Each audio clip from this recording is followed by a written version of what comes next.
llegamos al final de un programa más de Vida Renovada, una producción de Casa del Rey, Centro Cristiano Internacional, transmitiendo desde Orlando, Apopka, en Florida, los Estados Unidos.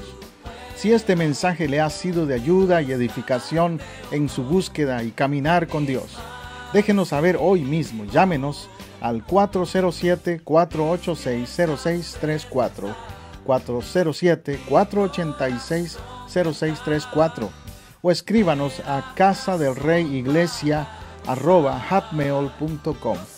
Si vive en Orlando o sus alrededores, visítenos este domingo en el 750 sur de la Roger Williams Road, en Apopka, Florida, 32712.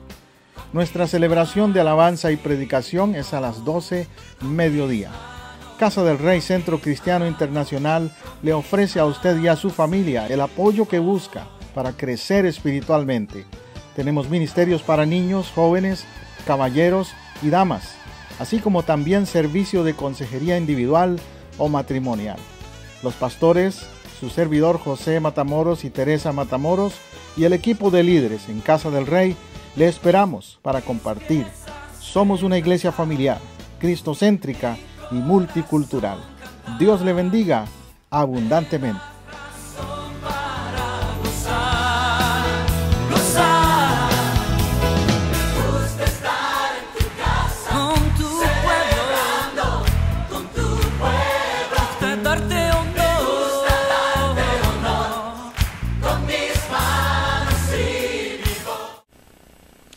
Quiero hablar del tema de hoy, lo he titulado Un camino que cambió todo.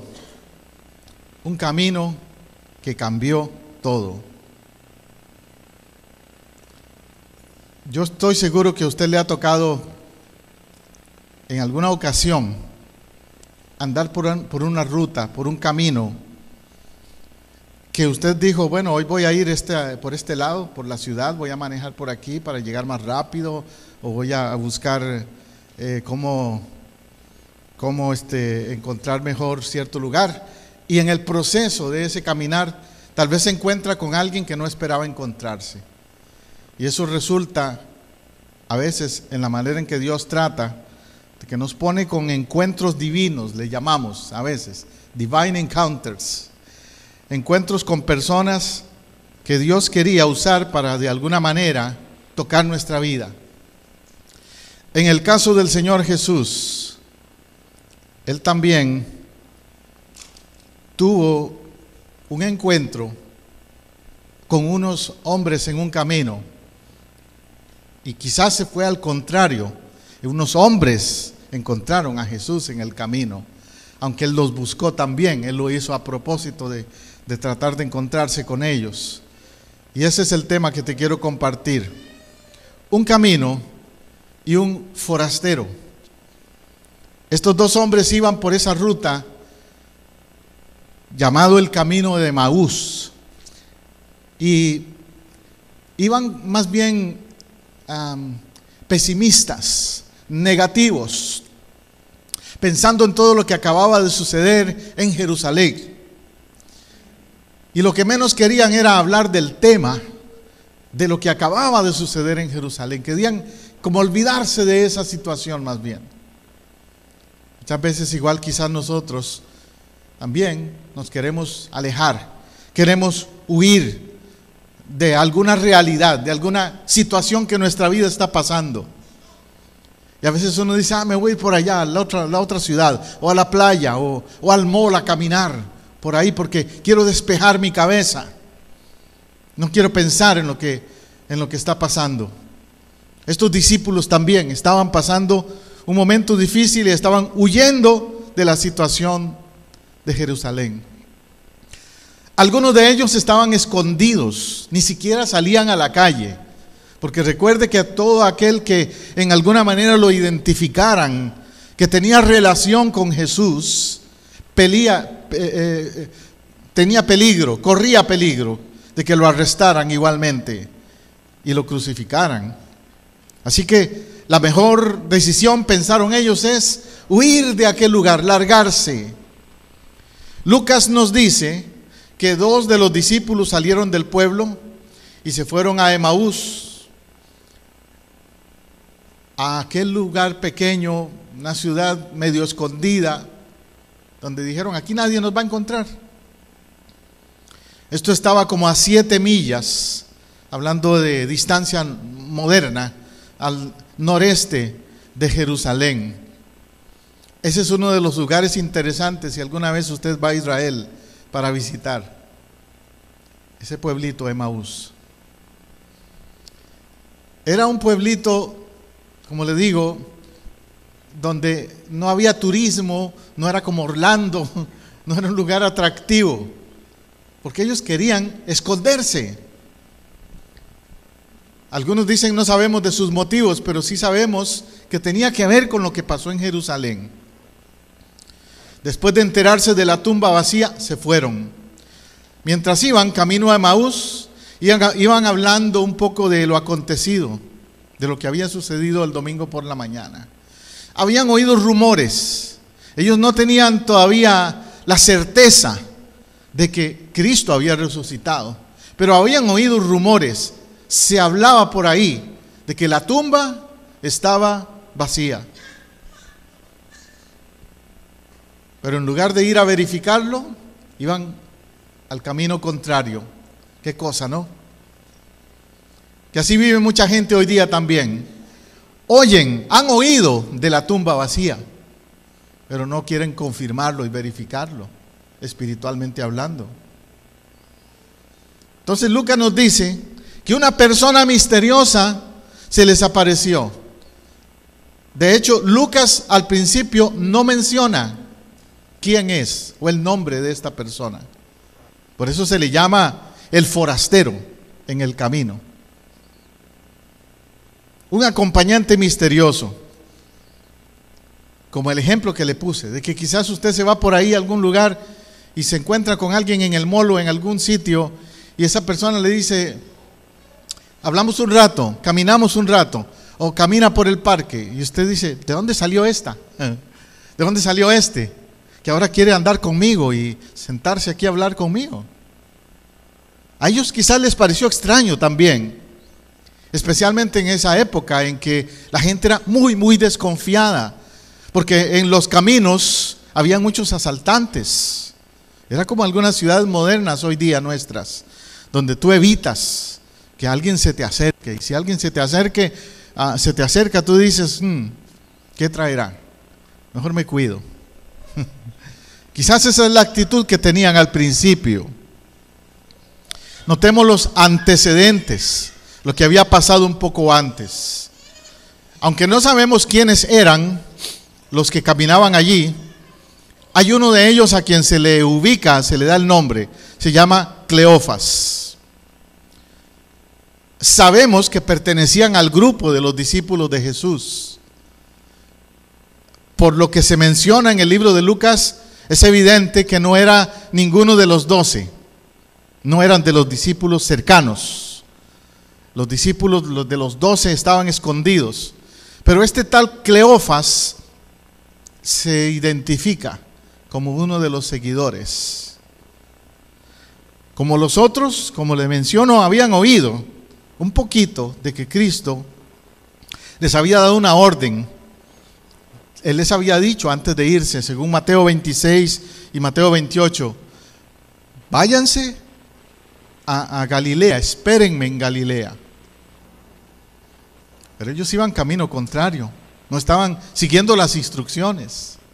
A veces nos pasa a muchos de nosotros que el Señor nos dice, el Espíritu Santo nos habla y nos dice, haz esto, da este cambio en tu vida, vete a la iglesia. Y yo en lugar de eso me voy a la playa o me voy a otros sitios y no obedezco esa inquietud que el Espíritu Santo pone en mi corazón. Pero es interesante que aunque tú quieras ir camino contrario, Dios te va a hablar. Dios te va a poner de alguna manera a alguien que te recuerde, ¿para dónde vas? Si yo te dije que fueras a la iglesia. ¿Ves? A ellos se les había olvidado o pretendían haberlo olvidado lo que se les había dicho que hicieran.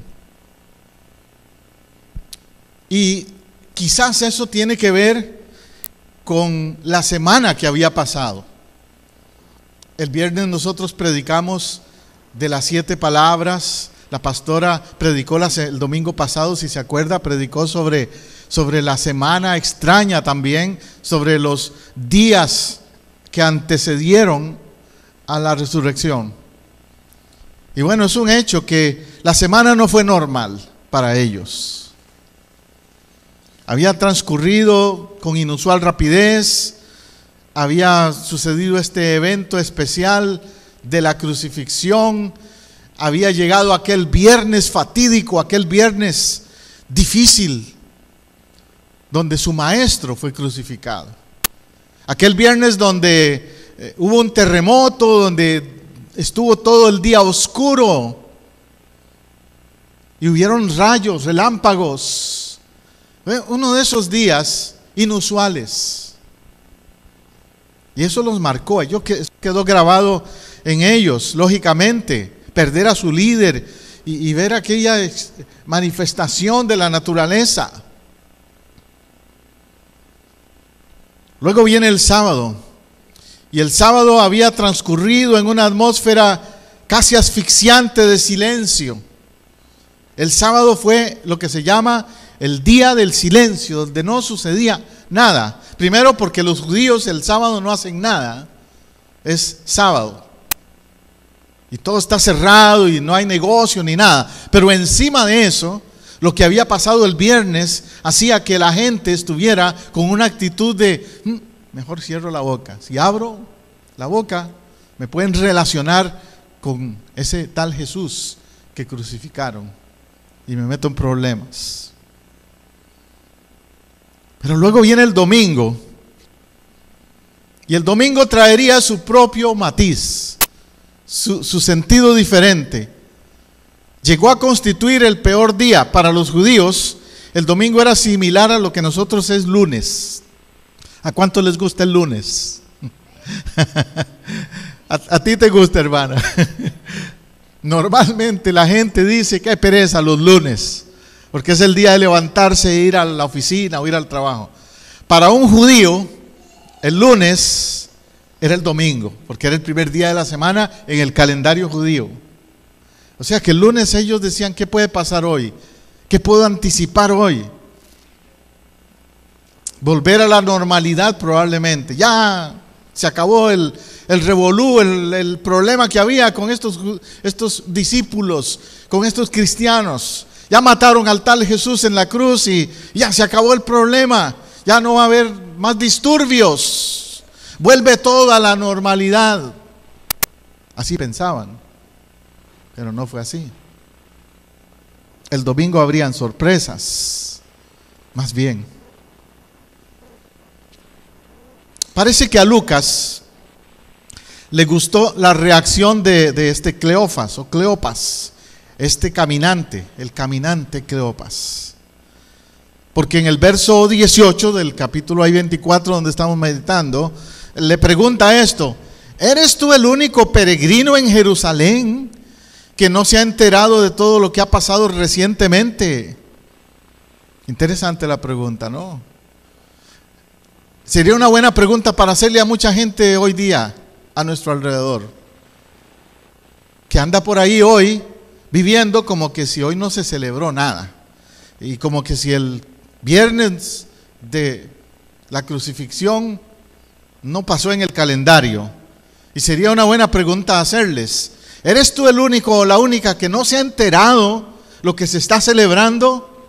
Que no tiene que ver con huevitos y conejos, que tiene que ver con un cordero inmolado en la cruz, que no tiene que ver con una fiesta, un party en la playa, que tiene que ver con un Cristo resucitado.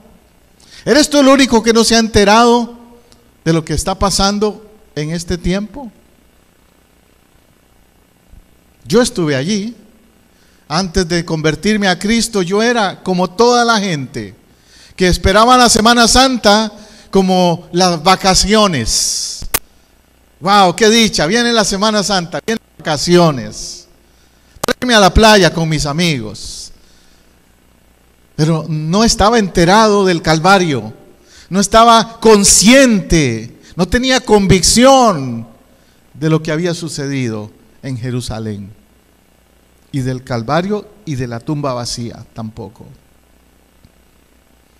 Pero el acompañante misterioso los insta a que contesten, les provoca inquietud acerca de esto.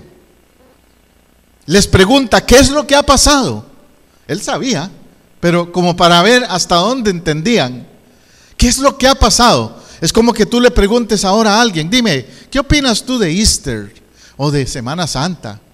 ¿Qué pasó en Semana Santa? A ver qué te dicen. A ver si saben y entienden la magnitud del evento, o si están todavía como discípulos, fuera de onda totalmente, ciegos a esa gran obra del Calvario, ignorantes, ignorando el hecho de que Cristo murió en la cruz ese día y que se levantó de la tumba. Esa fue la actitud o la reacción de ellos. En el verso 21 dice, mas nosotros esperábamos que Él era el que había de redimir a Israel. Es decir, ellos tenían una esperanza de un Mesías y se sentían defraudados. La razón por la que tal vez iban huyendo en ese camino a Emaús es porque dijeron, otro fracaso. No era el Mesías. Lo mataron, se dejó derrotar por los romanos. Esperábamos, pero no sucedió. En su entendimiento así lo vieron. Estas son las tristes palabras que ellos demuestran. Esperanza convertida en desesperanza para estos discípulos. Porque la redención de Israel significaba para ellos liberación de los enemigos, de los romanos. Y ellos no entendían cómo este hombre, Jesús, los iba a liberar de los romanos actuando como un cordero manso, dejándose crucificar. No calzaba con su mentalidad de lo que es un Mesías. Un Mesías para ellos era un Moisés o un Matatías. Si usted se acuerda un poco de la historia de los famosos guerreros que pelearon, de los sacerdotes judíos que pelearon a que Jesús viniera en esos 400 años que se llaman los 400 años de la oscuridad. Ellos pensaban en esa clase de guerreros, o quizás un Barrabás aún, un Barrabás, un rebelde, uno que cogía la espada y la lanza y atacaba a los soldados romanos por ahí. Pero Jesús, ese cordero manso, ¿cómo podía ser el Mesías? Nosotros esperábamos que Él había de redimir a Israel y se sentían defraudados. Por eso quizás iban huyendo y saliendo de la ciudad. Pero hay un tercer día. ¿Cuántos le dan gloria a Dios por un tercer día? Hay un tercer día. El verso 21 dice, hoy es el tercer día de que esto ha acontecido. Esa caminata de Emaús sucedió un tercer día. ¿Qué nos dice eso? Que muchas veces cuando nosotros más estamos deprimidos o caídos emocional y espiritualmente, es cuando viene nuestro tercer día. Aleluya. Es cuando Él envía a nosotros la paz en un tercer día, después de pasar 2, 3 días, una semana de crisis tal vez.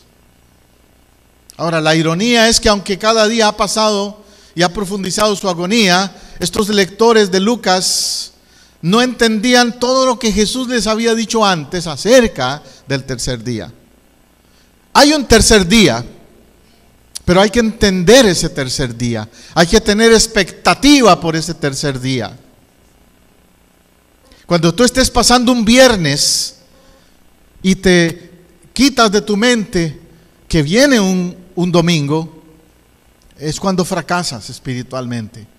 Pero cuando tú estás pasando un viernes, quiero decir, al decir pasar un viernes, un día difícil, un día de dolor, pero estás pensando, esto no va a ser siempre así.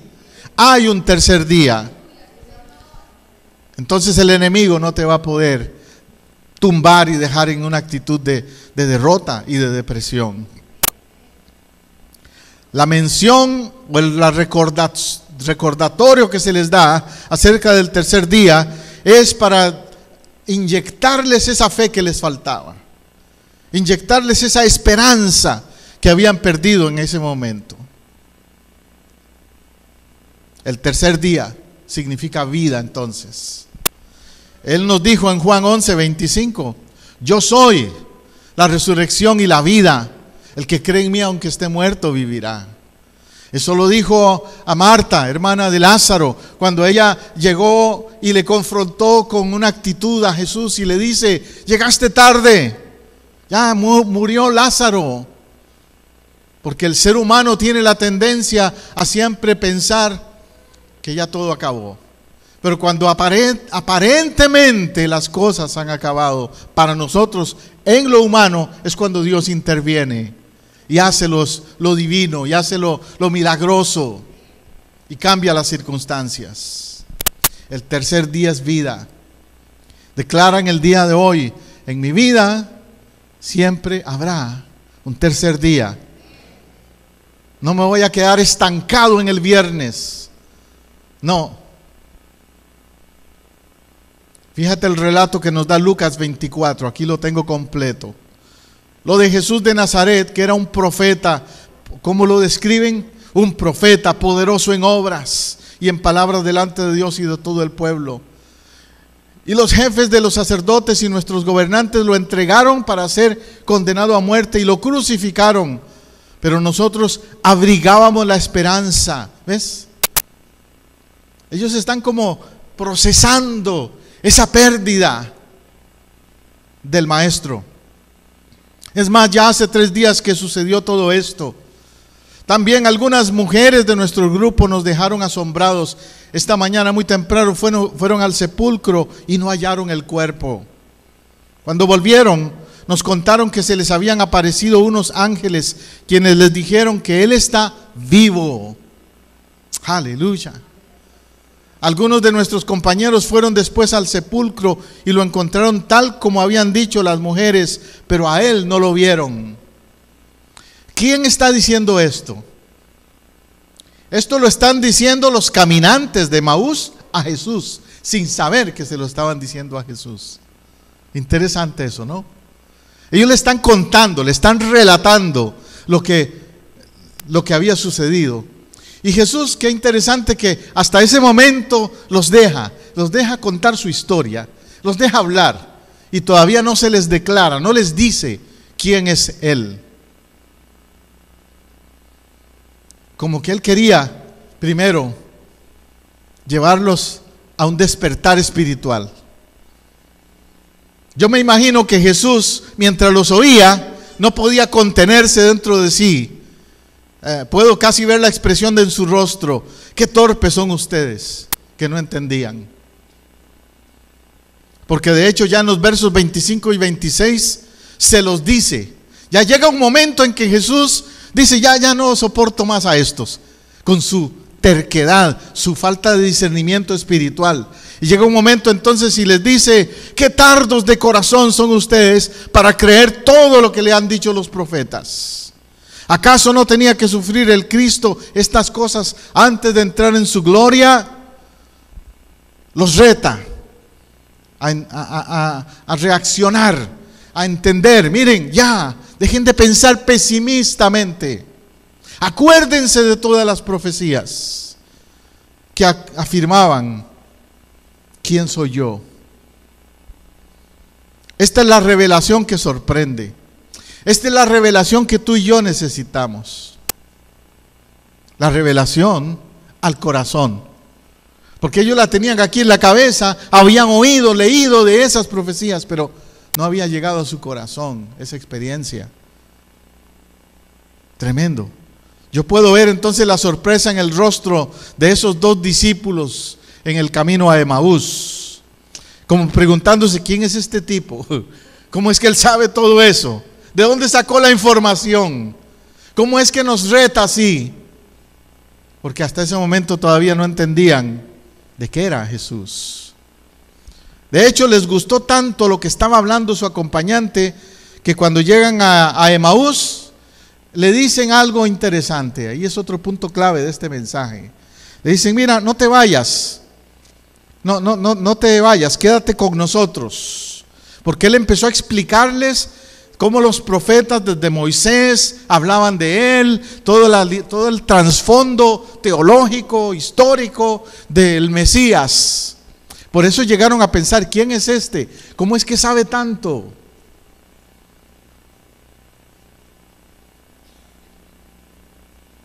Y entonces es cuando le dicen, quédate Jesús, quédate con nosotros. Tus palabras nos han hecho mucho bien. Quédate porque estábamos a oscuras y ahora brilla la luz.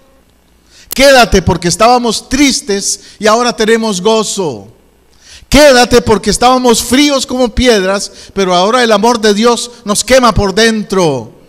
Oh, que podamos decir nosotros hoy día también aquí, quédate, quédate Jesús.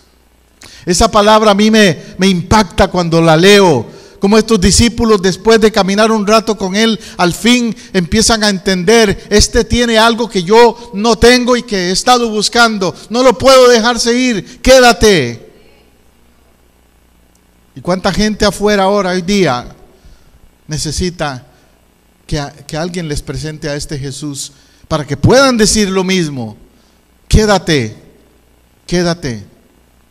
Por eso los cristianos decimos que la Semana Santa no es un asunto de un calendario, de un evento que se marca el calendario una vez al año.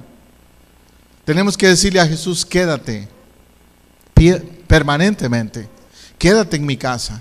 Quédate en mi vida, quédate con nosotros, quédate en nuestra casa, nuestra iglesia.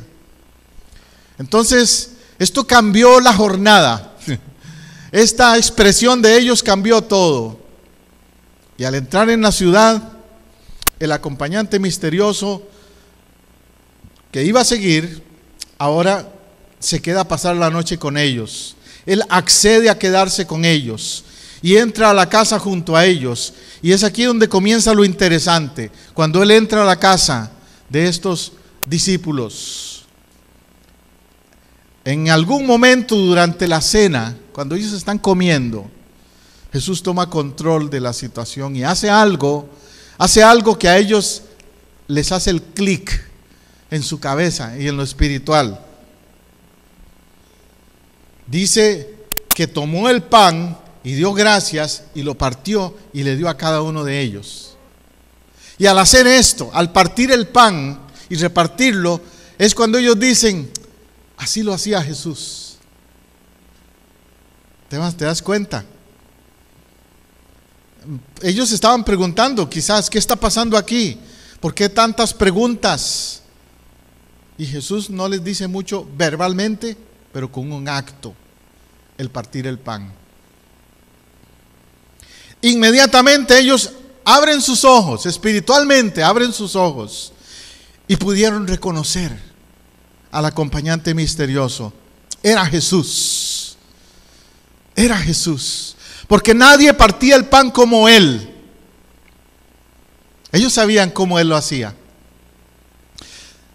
Cuando tú te relacionas, digamos, con las personas, tienes familiares. Hay familiares que tienen una manera de tender la cama o de servir el café. Tú sabes cuando lo hace fulano o sutano, ¿verdad? Es interesante eso, que uno conoce a las personas y uno le dice a los demás, mira, fulano estuvo aquí porque esa cama solo así ella la atiende. O fulana estuvo aquí porque ese café como lo hicieron y la manera en que sirvieron la mesa, solo ella lo sabe hacer o solo él lo hace así. Son como distintivas, cosas que te identifican. Pues Jesús tenía su estilo de celebrar la cena, de partir el pan. Jesús no lo hacía al estilo tradicional como lo hacían los sacerdotes. Recuerda que los sacerdotes hacían eso mismo, pero probablemente los sacerdotes lo hacían en una manera muy ritual. Y Jesús lo hacía de una manera muy espontánea. Y los invitaba a comer con él el pan. Jesús les daba de su mismo pan inclusive. Jesús les pasaba la copa a todos. Hoy día nosotros no lo hacemos así porque hay cuestiones de salud y todo eso que la gente prefiere no hacerlo así, ¿verdad? Pero al principio Jesús, cuando celebraba la cena, Él le pasaba la copa a todos. Todos tomaban de la misma copa, así dice la Escritura. Y Él partía ese pan y luego todos lo pasaban alrededor y comían de ese pan. Eso no era el estilo de los sacerdotes. Entonces cuando Jesús llega y lo hace aquí otra vez, dicen: este es Jesús. Él partió el pan como Jesús. Y se abrieron sus ojos. Dos cosas quiero llamarte a tu reflexión hoy acerca de esto. Uno, que estos discípulos en un momento dado le dijeron a Jesús: quédate, y no lo dejaron pasar de largo. Hay muchas personas que Jesús se aparece en su camino. Ponga atención a esto. Hay muchas personas a quienes Jesús se aparece en su vida, se aparece en su camino, pero no lo reconocen y lo dejan pasar de largo. Estos discípulos tuvieron la buena decisión, hicieron la buena decisión de no dejarlo pasar de largo, de decir: hay que aprovecharlo e invitarlo a estar en su casa. Hoy te toca a ti y a mí de hacer lo mismo. No dejarlo pasar de largo. Amén. Lucas toma este concepto y nos habla entonces de los ojos abiertos. Ese es el otro concepto que quiero enfatizar. Los ojos abiertos. Usted tiene sus ojos abiertos ahora, ¿verdad? Sí. Espero que sí. Pero a veces en el corazón nuestros ojos están cerrados. ¿Cómo puede ser posible, pastor? Usted me dirá, pero es que es así. Yo viví hasta los 21 años con los ojos cerrados, espiritualmente hablando. Desde niño me habían enseñado cosas de la religión y todo eso, pero hasta los 21 años mis ojos se abrieron a entender quién era Jesús. A eso me refiero. Que la religión no te abre los ojos. Y suena duro lo que digo, pero es la verdad. La religión no te abre los ojos, a veces te los tiene más bien cerrados. Jesús tuvo muchos problemas con los religiosos por eso. Jesús tuvo choques fuertes con los fariseos, con los escribas, con todos esos religiosos, porque ellos tenían al pueblo con los ojos cerrados en cuanto a lo que era el plan de Dios. Cuando él leyó la escritura ahí en Lucas 4:18 en la sinagoga: el Espíritu de Jehová está sobre mí, por cuanto me ha ungido para dar buenas nuevas a los pobres, dar vista a los ciegos. ¿Usted cree que Jesús se refirió solo a los ciegos físicos? No. Le dio vista a ciegos físicos, pero él se refería también al problema de los ciegos espiritualmente hablando, incluyendo a esos religiosos. ¿Tienes tú entre tus conocidos, familiares, algunos que están en esa situación, que se creen muy religiosos y celebran en Semana Santa a su manera, hacen ciertas cosas? Hoy día usted verá en las noticias, mañana verá de gente que anda por ahí dándose con un látigo en la espalda o haciendo penitencias y haciendo muchas cosas por religión, pero no han cambiado su corazón. En mi país se hablaba en estos días de que jueves y viernes santo iban a tener ley seca.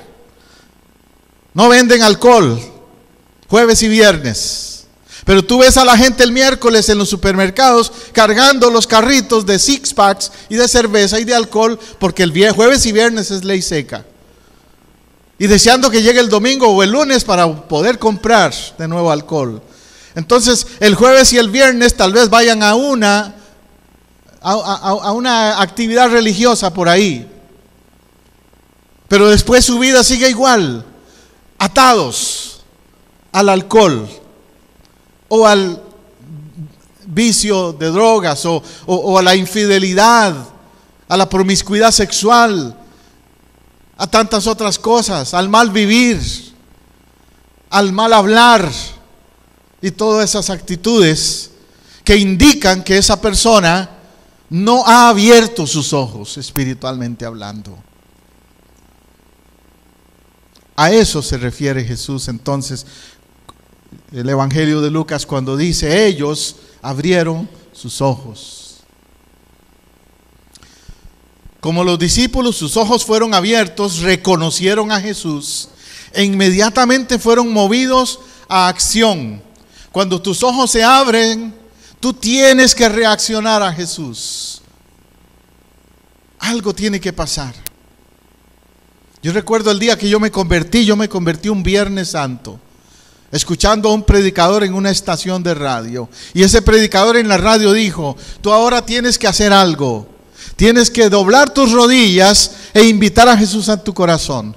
Y después también tienes que hacer algo, comprarte una Biblia o buscar una Biblia y empezar a leerla. Y tienes que hacer algo más, tienes que buscar compañerismo con otros cristianos e ir a una iglesia donde puedas crecer espiritualmente. Es decir, tomar acción, dar pasos. Eso es necesario también. Y después el otro paso, entrar a un pacto con Él en el bautismo de agua, indicando ese compromiso de que ya no soy el mismo o la misma, que ya no soy igual. Bueno, Lucas nos dice que eso fue lo que pasó con estos discípulos. Se levantaron, lo dejaron todo, regresaron a Jerusalén para compartir esas buenas noticias, para dejarles saber a los demás: nos encontramos a Jesús en el camino, nos abrió los ojos. En esta misma historia se incorpora un alto nivel de lenguaje litúrgico, cuando dice: tomando el pan bendijo y los partió y dióles. Y ellos en el verso 34 declaran: ha resucitado el Señor verdaderamente. Como le dije, el partir el pan es un acto que revela quién es Jesús. Porque Él, en el símbolo del pan, está recordándonos: yo fui a la cruz, mi cuerpo fue partido por ustedes. Y al compartir con nosotros el jugo de la vid, el vino, Él está diciéndonos: mi sangre fue derramada por ustedes también.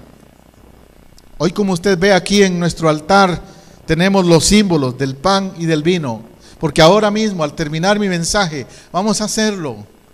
Vamos a hacer lo que Jesús hizo en ese momento con aquellos discípulos en ese lugar, en su casa, en el camino a Emaús. Yo no sé si usted lo ha notado, pero solo hay dos momentos en los evangelios donde se relata que Jesús celebró la Santa Cena. El primero fue antes de que lo crucificaran, cuando ordenó a sus discípulos que buscaran esta casa, un aposento alto, un lugar donde Él tenía preparado, y ahí la celebró, en el aposento alto con estos discípulos, antes de la crucifixión.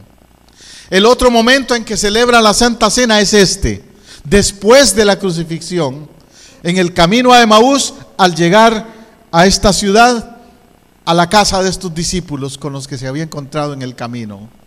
Es la segunda ocasión. Y otra vez vuelve a hacerlo de la misma manera. Por eso lo identificaron. Y nosotros no podemos dejar de hacerlo tampoco. Tenemos que seguir haciendo este testimonio, realizando, compartiendo este testimonio. El final de esta historia es eso, es un testimonio. Dice que levantándose en la misma hora, volviéndose a Jerusalén, hallaron a los 11 reunidos y a los que estaban con ellos. ¿Qué hicieron los de Emaús? Volvieron a Jerusalén.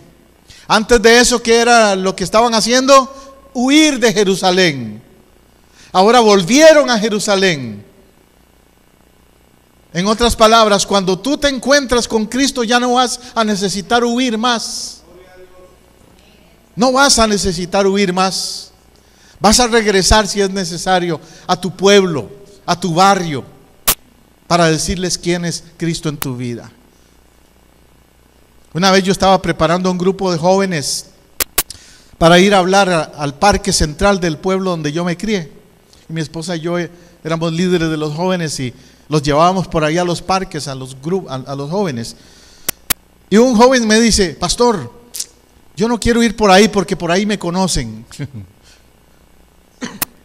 Y yo le dije: con mucho más razón tienes que ir, porque te conocen y pueden ver el cambio en tu vida, a menos que siga siendo el mismo. Pero si has cambiado, más bien tienes que ir. Yo era uno de los que estaba en ese parque central muchas veces con mis, entre comillas, amigos, haciendo cosas no muy buenas. Pero precisamente cuando iba a testificar y a evangelizar, algunos se acercaban y decían: este es José. ¿Y qué haces tú aquí? Bueno, quiero hablarte de Cristo, toma este tratado. Y se quedaban sorprendidos. Porque uno no puede huir al testimonio o negarse de qué ha hecho Cristo en tu vida. Tienes que ser abierto, abierta, dispuesto a dejarle saber, aún a los que tienen una mala impresión tuya, con mucho más razón. Entonces dice el verso 35, ellos contaban las cosas que se les habían acontecido en el camino. ¿Cuál es el mensaje que ellos tenían? Lo que les había pasado en su vida, en el camino. Cómo Él les abrió los ojos. Cómo Él les explicó las Escrituras. Entonces, ¿qué necesitas tú hacer o saber para testificar de Cristo en estos días? Haber tenido un encuentro con Él y contar tu experiencia. Él no te pide que seas un experto en Biblia o en teología, que te sepas de memoria toda la Biblia para esperar a ir a hacerlo. Porque algunos me han dicho: pastor, es que yo hasta que me den un entrenamiento, hasta que vaya al instituto bíblico y me gradúe, voy a ir por ahí a evangelizar. No.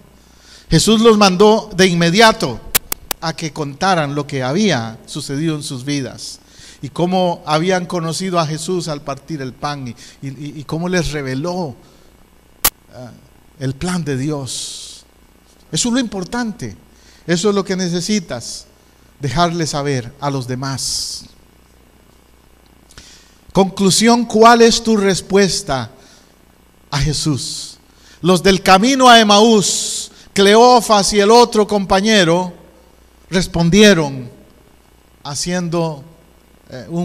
tomando una decisión. Volvieron a Jerusalén y testificaron. ¿Cuál es tu respuesta? En este día te pregunto. Tenemos que responder a las noticias de la resurrección. Si te han hablado de la resurrección, ¿cuál es tu respuesta? ¿Has permitido que tus ojos se abran? ¿Está tu actitud dispuesta a que se abra espiritualmente tu mente a lo que Dios quiere hacer? Ellos fueron movidos a la acción, como te digo, cuando fueron a compartir este mensaje de las buenas nuevas del Cristo resucitado. Lo vamos a hacer aquí hoy también. ¿Vinimos hoy aquí solamente a cumplir un culto más, o iremos a decirle a otros de que Cristo ha resucitado?